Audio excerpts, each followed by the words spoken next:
So guys, मी आता पाणी आणायला चालली आहे प्यायचं आणि ग्रॉसरीज आणायला चालली आहे कारण भाजी संपली आहे. सो या, आणि आता टेम्परेचर थंड थंड आहे, थंड, पाऊस नाही पडला. आणि हो, सो गाईज हे बघा, ह्या झाडाची पूर्ण पानं खाली पडली आहेत पावसामुळे. एवढा पाऊस पडला.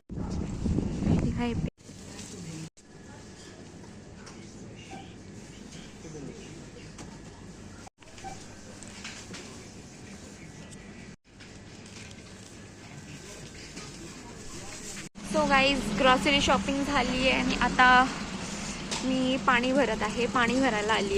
तर हे असं पाण्याचं मशीन आहे आणि 3 रुपीज पर लिटरला इथे पाणी आहे आणि आपण आपल्या अकॉर्डिंग इथे ॲड करू शकतो. हे मग नीट